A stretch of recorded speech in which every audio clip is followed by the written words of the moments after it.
ውድ የፈታ ቤተሰቦች የከበረ ሰላምታችን በያላችሁበት ይድረሳችሁ። ይህ የዕለተ አርብ የምሽት መረጃችን ነው። እንደተለመደው መረጃውን በቅድሚያ በማስተዋወቅ እንጀምር። ኢትዮጵያንም ጭምር የተመለከተ የፕሬዝዳንት ዶናልድ ትራምፕ አዲስ ማስጠንቀቂያ ብቅ ብሏል። ነገሩ ከኢራን ጋር ዞሮ የገጠመ መሆኑን ታውቋል። ትራምፕ ወዮላችሁ በኋላ አልሰማንም አላየንም እንዳትሉ ይሄው ተናግሬያለሁ ብለዋል። የኢራን ጉዳይ ኢትዮጵያን በየት በኩል ዞሮ ተመለከተ የሚለውን ጉዳይ ዘርዘር አድርገን ይዘነዋል። ኢትዮጵያ ጎረቤት ሀገር ሱዳንን ከምትጎራበትባቸው ክልሎች አንዱ በሆነው ጋምቤላ ታጣቂዎች ድንበር ጥሰው በመግባት በከፈቱት ድንገተኛ ጥቃት አንድ ወረዳን ሙሉ ለሙሉ መቆጣጠራቸው ተሰምቷል። የወረዳው ዋና አስተዳዳሪ በጥይት ተመትተዋል። መረጃው የጥንቅራችን አካል ነው። ህወሓት ብሔራዊ አንድነት ሉዓላዊነትን ለማረጋገጥ በሚል መሪ ቃል በዛሬው ዕለት ጥብቅ ስብሰባ አካሂዷል። ከፓርቲነት የመሰረት ስጋት ውስጥ የሚገኘው ህወሓት ዋና ሊቀመንበሩ ዶክተር ደብረጽዮን ገብረ ሚካኤልን ጨምሮ ሌሎች ከፍተኛ አመራሮች የተገኙበትን ጉባኤ በተመለከተ የምናደርሳችሁ መረጃ ይኖራል። ጌታቸው ረዳና የህወሓት ሁለተኛው ቡድን ለትግራይ አዲስ ፓርቲ ይዘው ብቅ ማለታቸው ይታወሳል። የትግራይ ሊበራል ዲሞክራቲክ ፓርቲ የሚሳይ መጠሪያም ተሰጥቶታል። ቲፒኤልኤፍን ለመተካት የተመሰረተው የነጌታቸው ረዳ ቲኤልዲፒ በትግራይና በሀገር ውስጥ እጅግ አነጋጋሪ ሆኗል። ሆኖም የሚገባውንና የሚጠበቀውን ያህል ድጋፍ ከውጭ ሀገራት ዲፕሎማቶች አላገኝም። አንድ እውቅ የአሜሪካ ዲፕሎማት ብቻ የፓርቲው መምጣት አስደሳች ዜና ብለውታል። ጌታቸውን በጉብኝት ሲያጨናንቁ የነበሩ ዲፕሎማቶች የት ገቡ? ዓለም አቀፉ ማህበረሰብ ስለ አዲሱ ፓርቲ ለምን ዝምታ መረጠ? በጥንቅራችን የዜና ትንታኔ ያክለናል። በአዲሱ ትግራይ ክልል ፕሬዝዳንት የተዋቀረው የትግራይ ክልል ጊዜያዊ አስተዳደር ካቢኔ ተከታታይ ተቃውሞውን በማስተናገድ ላይ ይገኛል። የትግራይ ሲቪል ማህበረሰብ ማህበራት ህብረት በይፋዊ መግለጫ ካቢኔውን ተቃውሟል። መረጃው የጥንቅራችን አካል ነው።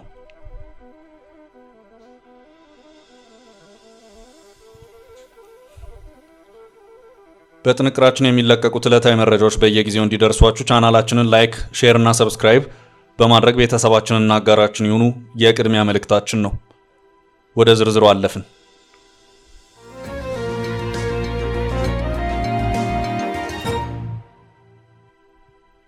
ኢትዮጵያንም የተመለከተው የትራምፕ ማስጠንቀቂያ። የኢራን ጉዳይ ጣጣ አስከተለ። ትራምፕ መረር ያለ ማስጠንቀቂያን ይፋ አድርገዋል። አፋጣኝ የተባለ ማስጠንቀቂያ ነው። ይሄው ቀጭን አፋጣኝ ማስጠንቀቂያ ኢትዮጵያንም ጭምር የሚመለከት ነው። በትራምፕ ትሩዝ የማህበራዊ ትስስር ገጽ ላይ የወጣ ማስጠንቀቂያ ነው። ወዮላችሁ አውቃችሁ ግቡበት የሚል ይዘት ያለው ጠበቅ ያለ ማስጠንቀቂያ ሆኖ ታይቷል። ጉዳዩ ከኢራን ጋር የተያያዘ ነው። ፕሬዚዳንቱ ከሰሞኑ ኢራንና በርካታ ሀገራት በኢኮኖሚው ዘርፍ ያደረጉትን የጋራ ትብብሮች እንቅስቃሴን የሚመለከት እንደሆነም ታውቋል። ኢትዮጵያም የተሳተፈችበት ሰፋ ያለ መድረክ ነው። ከዚህ ባለፈም ትራምፕ ምሽቱን ባስጠነቀቁበት አንድ ጉዳይ ላይ ኢትዮጵያ ቀደም ብላ ለኢራን ጥያቄ ያቀረበች መሆኑን ኢስላሚክ ሪፐብሊክ ኒውስ ኤጀንሲ ባሰራጨው ዘገባ ያመለከተ መሆኑ የሚታወስ ነው። የቀረበው ጥያቄ ኢራን ኢትዮጵያን በማዳበሪያው ዘርፍ ላሰበችው የኢንዱስትሪ ግንባታ ኢራን ድጋፍ እንድታደርግላት ነው። ኢትዮጵያ በዓመት ለማዳበሪያ ግዢ የምታወጣው በቢሊዮን ዶላርን ለማስቀረትና ምርቱንም በሀገር ውስጥ የማምረት ጽኑ ፍላጎት ያላት መሆኑን መንግስት ደጋግሞ ሲገልጽ ቆይቷል። በቀድሞ ገዢ ፓርቲ ኢህአዴግ ዘመን ጥረቶች ተደርገው ነበር። አንዳቸውም ጥረቶች ፍሬ ሳያፈሩ በዚያው ቀርተዋል። ሰሞኑን መረጃው እንዳሰራጨው እንደ ኢስላሚክ ሪፐብሊክ ኒውስ ኤጀንሲ ከሆነ በኢራን የፔትሮኬሚካል ጉዳዮች ምክትል ሚኒስትር ሐሰን አባዛዴህ ከኢትዮጵያ ኢንዱስትሪ ሚኒስትር ዴኤታ ሐሰን መዋሊን ጋር ቁጭ ብለው በጋራ በመከሩበት ወቅት በኢትዮጵያ በኩል ኢራን በኢትዮጵያ የዩሪያ ማምረቻ ፋብሪካ ግንባታ ላይ እንድትሳተፍ ጥያቄ አቅርባለች። ኢራንም ምላሽ ሰጥታለች። በዚሁ ዙሪያ የኢትዮጵያ መንግስት በዘርፉ አብሮ በትብብር የሚሰሩና መዋለ ንዋያቸውን የሚያፈሱ ባለሀብቶችን ጭምር እያፈላለገ ይመስላል። ከዚህ ቀደም ሞሮኮ በኢትዮጵያ ማዳበሪያን አመርታለሁ ብላ ፊርማዋን እስከ ማኖርም ደርሳ ነበር። ሆኖም በመጨረሻ ነገሩ የውሃ ሽታ ሆኖ ቀርቷል። በዚህ መሃል ከሰሞኑ ኢትዮጵያ በዘርፉ ከኢራን ጋር ለመስራት ሀሳብ ያነሳች መሆኑን ኢስላሚክ ሪፐብሊክ ኒውስ ኤጀንሲ ዘገባ አመልክቷል። በኢራን በነበረው ዝግጅት ላይ በበርካታ የአፍሪካ ሀገራት በብዙ ዘርፎች ከኢራን ጋር ለመስራት ጥያቄ ያቀረቡ መሆኑን መረጃዎች ያመለክታሉ። በቅርቡ በቴህራን በተካሄደው በሶስተኛው የአፍሪካ ኢራን ኢኮኖሚያዊ ትብብር ኮንፈረንስ ጋር የተያያዘ ነው። ትራምፕ ደግሞ እየወላቸው የሚል ማስጠንቀቂያን ይፋ አድርገዋል። የኢራኑ ሚኒስትር በኢትዮጵያ በኩል ለቀረበው ጥያቄ ምላሽ በሰጡበት ወቅት ኢትዮጵያ ለዚህ ፕሮጀክት የሚያስፈልጋትን የጋዝ ውህድ ግብዓት ማቅረብ ከቻለች ለአሞኒያና ዩሪያ ምርት የተቀናጀ ኮምፕሌክስ ስራን በተመለከተ ኢራን ስራውን ማከናወን ትችላለች ያሉ መሆኑን ነው ይሄው የኢስላሚክ ሪፐብሊክ ኒውስ ኤጀንሲ ዘገባ ያመለከተው። እንደ ዘገባው ከሆነ ሚኒስትሩ በዚህ ምላሻቸው አክለውም ይህ ካልሆነ ግን ለዩሪያ ማምረቻ ፕሮጀክት የሚፈለገውን የአሞኒያ ግብዓት ከኢራን ማስመጣት ይቻላል ማለታቸውም ታውቋል። ይህ የሆነው በቅርቡ በቴህራን በተካሄደው በ3ኛው የአፍሪካ ኢራን ኢኮኖሚያዊ ትብብር ኮንፈረንስ እና በ7ኛው የኢራን ዓለም አቀፍ ኤክስፖ ላይ ነው። ኢራን ለዚህ ፕሮግራም ሰፋ ያለ ትኩረትን ሰጥተዋለች። በኢራንና በአፍሪካ ሀገራት መካከል ያለውን የንግድ ልውውጥ መጠን በመጪው ዓመት ወደ $10 ቢሊዮን ለማድረስ መታቀዱን በኮንፈረንሱ ላይ ተጠቁሟል። ትራምፕ ከኢራን ጋር በሚኖር ግንኙነት እንደዚህ አይነት ነገር መስማማት አልፈልግም አይነት ይዘት ያለውን መልእክት አስተላልፈዋል። ኮንፈረንሱ በዘይትና ጋዝ፣ ፔትሮኬሚካል፣ ፋርማሲውቲካል እና ኬሚካል ኢንዱስትሪ፣ ማዕድንና ማዕድን ኢንዱስትሪዎች እንዲሁም የግብርናና ኤነርጂ ንግድና ኢንቨስትመንት ላይ አተኩሮ እየተካሄደም ነው። ኢትዮጵያን ጨምሮ በርካታ ሀገራት በተሳተፉበት ወቅት ከኢራን ጋር የተጠናከረ የንግድ ግንኙነት የሚገቡበት ሁኔታም ተመላክቷል። በዚህ መሃል ደግሞ ትራምፕ ምሽቱን በትሩዝ የማህበራዊ ትስስር ገጻቸው መልእክት ብቅ ብለዋል። ትራምፕ በዚሁ መልእክታቸውም የኢራንን ነዳጅ፣ ዘይት፣ ጋዝ እና የፔትሮኬሚካል ምርቶችን የሚገዛ ሀገርም ሆነ የትኛውም አካል ከኢራን በተጨማሪ የማዕቀብ ሰለባ እንደሚሆን ማወቅ አለበት ሲሉም ነው ያስታወቁት። ትራምፕ ትዕዛዛቸውን ያስተላለፉት ይህም በአፋጣኝ የሚወሰድ እርምጃ እንደሆነ ማወቅ ይገባል። ከዚህም በተጨማሪ ግዢ የፈጸመ አካል ከአሜሪካ ጋር ምንም አይነት የንግድ ግንኙነት እንደማይኖረውም ሊታወቅ ጭምር ይገባል በማለት ነው። እንደ ኢስላሚክ ሪፐብሊክ ኒውስ ኤጀንሲ ዘገባ ከሆነ ኢትዮጵያ ከኢራን ጋር በትብብር የመስራት ፍላጎትን አሳይታ የነበረው ለማዳበሪያ ግብዓትነት በሚውለው ፔትሮኬሚካል ዙሪያ ነበር። ፔትሮኬሚካልስ ናይትሮጅን ቤዝድ ፈርቲላይዘርስ የሚባሉትን እንደ አሞኒያ እና ዩሪያ የአፈር ማዳበሪያዎችን ለማምረት የሚያገለግል የተፈጥሮ ጋዝ ውጤት ነው። አሁን ግን ትራምፕ ራሱን ፔትሮኬሚካልስ ጭምር ነዳጅና የተፈጥሮ ጋዝን ከኢራን ለመግዛት ሙከራ ያደረገ አካልና ሀገር በሙሉ ወዮለት፣ አውቆ ይግባበት፣ እኔ እንደው አንዴ ተናግሬያለሁ ሲሉ አስታውቀዋል።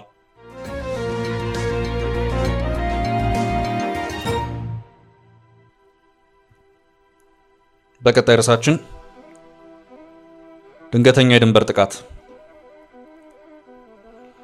ኢትዮጵያ ጎረቤት ሀገር ደቡብ ሱዳንን ከምትጎራበትባቸው ክልሎች አንዱ በሆነው ጋምቤላ ታጣቂዎች ድንበር ጥሰው በመግባት በከፈቱ ድንገተኛ ጥቃት አንድ ወረዳን ሙሉ ለሙሉ መቆጣጠራቸው ተሰምቷል። የወረዳው ዋና አስተዳዳሪ በጥይት ተመተው ቆስለዋል። ጥቃቱ የተሰነዘረበት ላሬ ወረዳ ውስጥ የሚገኝ ቢልኩን የተባለው አካባቢ በታጣቂዎች ቁጥጥር ስር መዋሉን ቢቢሲ በዛሬው ዕለት ባሰራጨው ዘገባው አመልክቷል። ታጣቂዎች ተቆጣጥረውታል የተባለው አካባቢ ነዋሪዎች ወደ ሌላ ከተማ እንደሸሹም ተገልጿል። ኢትዮጵያ ጎረቤት ሀገር ደቡብ ሱዳንን ከምትጎራበትባቸው ክልሎች አንዱ በሆነው ጋምቤላ ታጣቂዎች ጥቃት መፈጸም የጀመሩት ከትላንት በስቲያ ከረቡዕ ሚያዝያ 22 2017 ዓ.ም ጀምሮ እንደሆነ አንድ የላሬ ወረዳ ኃላፊ ለዘገባው ተናግረዋል። የኢትዮጵያን ድንበር አቋርጠው የገቡት ከደቡብ ሱዳን መንግስት ጋር ግጭት ውስጥ ያሉት የሱዳን ህዝቦች ነጻነት እንቅስቃሴ ታጣቂዎች መሆናቸው ተመላክቷል። ታጣቂዎች የገቡት የኑዌር ብሔረሰብ ዞን ላሬ ወረዳ ስር በምትገኝ የድንበር አካባቢዋ ፓጋግ ቀበሌ እንደሆነ ነው የተገለጸው። የላሬ ወረዳ ኃላፊ ከሀገሪቱ መንግስት ጋር ግጭት ውስጥ ያሉት ታጣቂዎች ድንበሩን አቋርጦ የገቡት ተኩሱ ሲከፈትባቸው ሸሽተው እንደሆነም ተናግረዋል። ታጣቂዎች የራሳቸውን ድንበር ዘለው ወደኛ ድንበር ነው የገቡት። የኢትዮጵያ ባንዲራ ጭምር ነው የወሰዱት። እስከ ትላንት ሐሙስ ድረስ ያገኘነው መረጃ በእኛ ድንበር ውስጥ ነው ያሉት። የታጣቂዎቹን እንቅስቃሴ ተከትሎ ህዝቡን ለማረጋጋትና ድንበሩን ለመመልከት ወደ አካባቢ የተጓዙት የላሬ ወረዳ ዋና አስተዳዳሪ አቶ ቶክ ሞንግ በተከፈተባቸው ጥቃት እንደቆሰሉም ምንጩ ገልጸዋል። የወረዳ ዋና አስተዳዳሪ በጋምቤላ ከተማ የመጀመሪያ ደረጃ ሆስፒታል በሕክምና ላይ እንደሚገኙም የክልሉ ፖሊስ ኮሚሽን ባወጣው መግለጫ አመልክቷል። የጋምቤላ ክልል ፖሊስ ኮሚሽን ባወጣው መረጃ ላይም የላሬ ወረዳ ፖሊስ ከዞኑና ከክልሉ ፖሊስ እንዲሁም ከሚመለከታቸው የፌዴራል የጸጥታ አካላት ጋር በመተባበር ሁኔታውን በቅርበት በማጣራት ላይ እንደሚገኝ መግለጹን ጠቅሷል። አቶ ቶክ ሰውነታቸው ውስጥ የገባው ጥይት ባይወጣም በአሁኑ ሰዓት በጥሩ ሁኔታ ላይ እንደሚገኙ የወረዳው ኃላፊ ገልጸዋል። ከወረዳው አስተዳዳሪ ውጭ ጥቃት የደረሰባቸው ሰዎች እንደሌሉ የሚናገሩት ኃላፊው የአካባቢ ታጣቂዎችና ፖሊስ የምላሽ ተኩስ ከመክፈት መቆጠባቸውን ጠቅሰዋል። በአካባቢ የነበሩ የጸጥታ ኃይሎች ተኩስ ቢከፍቱ ኖሮ ብዙ ጉዳት ይደርስ ነበር ሲሉም እርምጃ ያልተወሰደበትም ምክንያት አስረድተዋል። ከአካባቢ የሸሹ ነዋሪዎች ወደ ወረዳው ዋና ከተማ ኮርገንግ እየገቡ መሆኑንም አክለዋል። ታጣቂዎቹ በካጋግ ቀበሌ ውስጥ የሚገኘውና የድንበር አካባቢ የሆነውን ብልኩን የተባለ መንደር ሙሉ በሙሉ እንደተቆጣጠሩት ኃላፊው ተናግረዋል። በዛሬው ዕለትም የክልሉና የዞኑ የመንግስት የጸጥታና የብልጽግና ፓርቲ አመራሮች የተፈናቀሉ ሰዎችን ለመጎብኘት ወደ ኮርገንግ ከተማ መጓዛቸውን ምንጩ ተናግረዋል።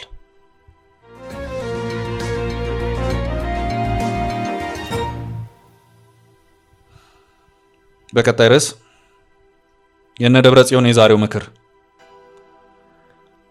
ህወሓት ብሔራዊ አንድነት ሉዓላዊነትን ለማረጋገጥ በሚል መሪ ቃል በዛሬው ዕለት ጥብቅ ስብሰባ አካሂዷል። ከፓርቲነት የመሰረ ስጋት ውስጥ የሚገኘው ህወሓት ዋና ሊቀመንበሩ ዶክተር ደብረጽዮን ገብረ ሚካኤልን ጨምሮ ሌሎች ከፍተኛ አመራሮች የተገኙበትን ጉባኤ ማካሄዱን ከ600 ሺህ በላይ ተከታዮች ባሉት ይፋዊ ገጹ አመልክቷል።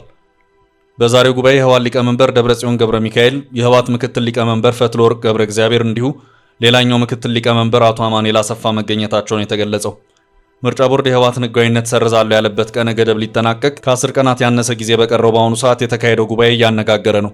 በእነ ደብረጽዮን የሚመራው ህወሓት ባለፈው ዓመት ነሐሴ ወር ላይ ጉባኤ ቢያካሄድም የምርጫ ቦርድ ስላልተቀበለው ጉባኤውን እንደ አዲስ እንዲያካሄድ ተጠይቆ ነበር። ህወሓት እንደ አዲስ አልመዘገብም በማለት የምርጫ ቦርድን ጥያቄ ውድቅ አድርጎታል። ህወሓት በቀጣዮቹ 2 ሳምንታት እንደ ፓርቲ እውቅና የማያገኝ ከሆነ መዘዙ የከፋ ነው የሚል መግለጫ ማውጣቱ ይታወሳል። ህወሓት በዚህ ውዝግብ ሆኖ በዛሬው ዕለት ጉባኤ ሲያካሂድ ውሏል። ህወሓት ብሔራዊ አንድነት ሉዓላዊነትን ለማረጋገጥ በሚል መሪ ቃል ባካሄደው ጉባኤ ከፍተኛ አመራሮች የተገኙ ሲሆን የጉባኤው ቀጣይነትን በተመለከተ የተሰጠ ማብራሪያ የለም። ይሄው የጉባኤ መድረክ የህወሓትን ያለፉ 6 ወራት አፈጻጸምና ቀጣይ አቅጣጫዎችን የሚገመግም መሆኑን የተገለጸው።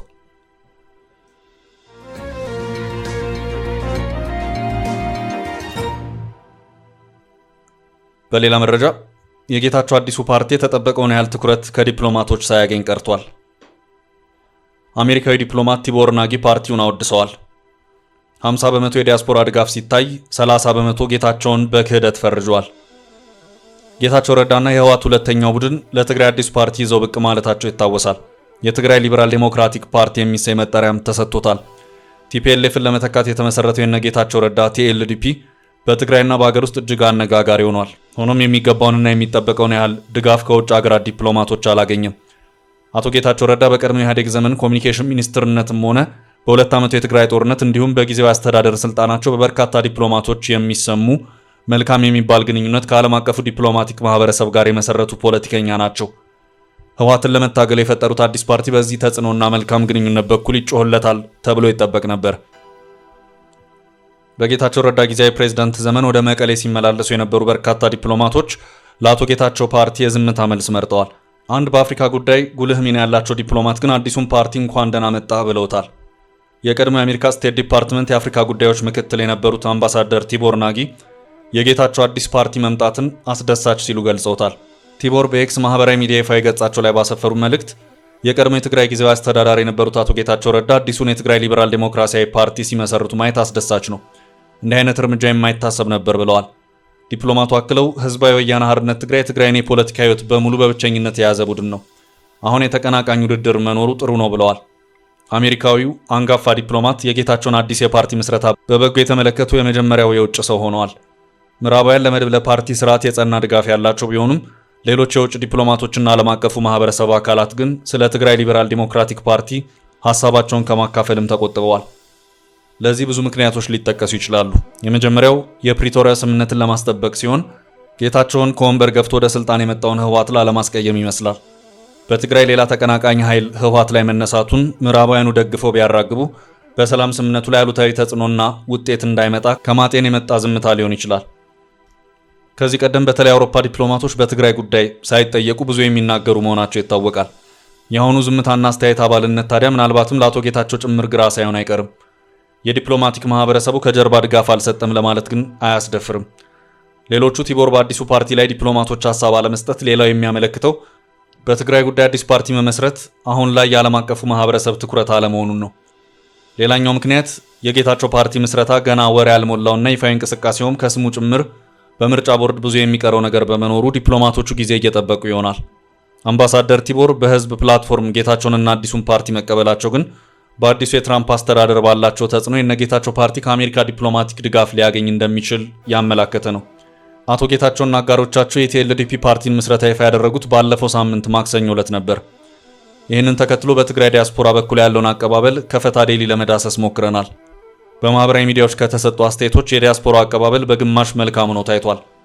በአሜሪካ፣ አውሮፓና ሌሎች ሀገራት የሚኖሩ የትግራይ ዲያስፖራዎች በቀድሞ ትዊተር በአሁኑ ኤክስ ማህበራዊ ሚዲያ ላይ በፓርቲ ጉዳይ የሰጧቸው አስተያየቶች 50 በመቶ ቅቡልነት ያለው ሀሳብ መሆኑን ሲያንጸባርቁ 30 በመቶ አስተያየት ጌታቸውና አዲሱን ፓርቲ እንደ ክህደትና ካህዴ የሚመለከት ሆኖ ተገኝቷል።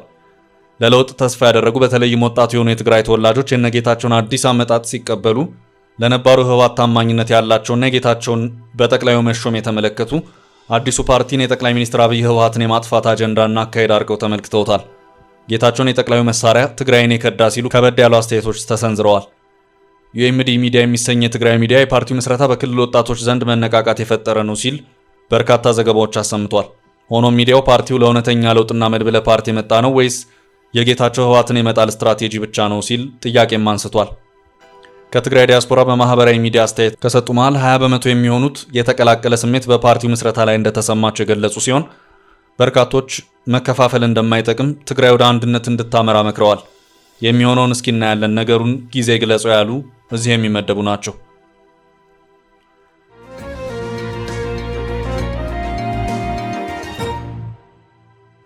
በመጨረሻም የጄኔራል ውሳኔ ሌላ ተቃውሞ ተሰማበት። በአዲሱ የትግራይ ክልል ፕሬዝዳንት የተዋቀረው የትግራይ ክልል ጊዜያዊ አስተዳደር ካቢኔ ተከታታይ ተቃውሞን በማስተናገድ ላይ ይገኛል። የትግራይ ሲቪል ማህበረሰብ ማህበራት ህብረት በይፋዊ መግለጫ ካቢኔውን ተቃውሟል። ከሳምንት በፊት የክልሉ ፖለቲካ ፓርቲዎች ጥምረት ካቢኔው ላይ አካታችነት ጥያቄ በማንሳት ተቃውሞውን ማሰማቱ አይዘነጋም።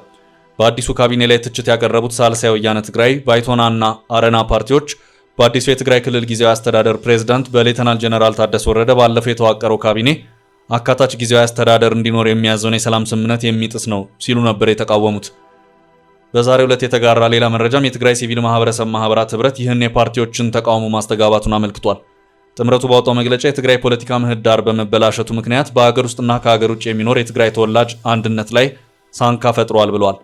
የትግራይ ሲቪል ማህበራት ጥምረት ከ120 በላይ በክልሉ የሚንቀሳቀሱ ማህበራትን ያቀፈ የቆይታ ጊዜው ባጠናቀቀው በፕሬዝዳንት አቶ ጌታቸው ረዳ በተመራው ጊዜያዊ አስተዳደር በተቋቋመው ጊዜያዊ ምክር ቤት ውስጥ ውክልና ያለው መንግስታዊ ያልሆነ ተቋም ነው። በጣም የከፋ ፖለቲካዊና ጠባብ አስተሳሰብ አንሰራፍቷል በማለት ስጋቱን የገለጸው ጥምረቱ አሁንም ሁነኛው መፍትሄ ሁሉን አቀፍ አሳታፊ ውይይት በማካሄድ ልዩነትን በሰለጠነ መንገድ መፍታት ነው መፍትሄው ሲል ገልጿል። የጋራ መግባባት ላይ እንዲደረስ የሚያግዝና የሚያስችል ብሔራዊ ውይይት በአስቸኳይ እንዲጀመር በድጋሚ ጥሪ ያቀርባለሁ ብለዋል። በአዲሱ ጊዜያዊ አስተዳደር የተቋቋመው ካቢኔ አቃፊና አሳታፊ አይደለም ሲል የተቸው ጥምረቱ አወቃቀሩ ያለውን ፖለቲካዊ ቀውስ የሚያባብስ በመሆኑ ተዋጽኦ ከአሁኑ መታረም አለበት ሲል አሳስቧል።